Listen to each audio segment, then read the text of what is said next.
திருச்சி காவலர் குடியிருப்பில் நிகழ்ந்த கொலை தொடர்பாக பாமக தலைவர் அன்புமணி கண்டனம் தெரிவித்திருக்கிறார். சட்டம் ஒழுங்கின் லட்சணம் இதுதானா என்ற வகையில் அன்புமணி விமர்சனம் செய்திருக்கிறார். விவரங்களை தர இருக்கிறார் செய்தியாளர் ராஜேஷ். விவரங்கள் வழங்கலாம். வணக்கம். பாமக தலைவர் அன்புமணி ராமதாஸ் அறிக்கை ஒன்றை வெளியிட்டிருக்கிறார். அதில் திருச்சி காவலர் குடியிருப்பில் இளைஞர் ஓட வெட்டி கொலை செய்யப்பட்டிருக்கக்கூடிய சம்பவம் தமிழ்நாட்டின் சட்ட ஒழுங்கை கேள்விக்குள்ளாக்கி இருப்பதாக குறிப்பிட்டிருக்கிறார்.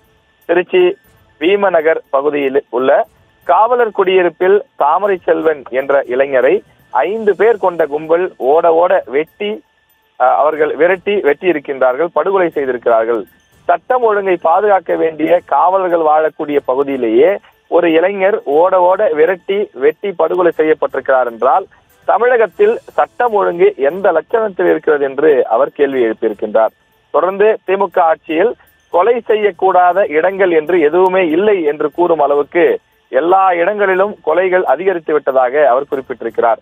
நெல்லை நீதிமன்ற வளாகத்தில் படுகொலை, தஞ்சை மாவட்டம் மல்லிப்பட்டினம் அரசு பள்ளியில் ஆசிரியர் படுகொலை, சென்னை கிண்டி மருத்துவமனையில் மருத்துவருக்கு அருவாள் வெட்டு என திரும்பும் திசை எங்கும் படுகொலைகள் அரங்கேற்றப்பட்டு வருகின்றன என்று அவர் குறிப்பிட்டிருக்கிறார். கொலைகள் உள்ளிட்ட குற்றங்களை தடுக்க தவறிய திமுக சட்டம் ஒழுங்கு என்ற சொல்லை உச்சரிப்பதற்கான தகுதியை இழந்துவிட்டது எனவும் அனைத்துக்கும் ஒரு முடிவு உண்டு. கொள்ளை தடுக்க தவறிய திமுக அரசுக்கு மக்கள் விரைவில் பாடம் புகட்டுவார்கள் என்று அன்புமணி தன்னுடைய அறிக்கையிலே குறிப்பிட்டிருக்கிறார். விவரங்களுக்கு நன்றி.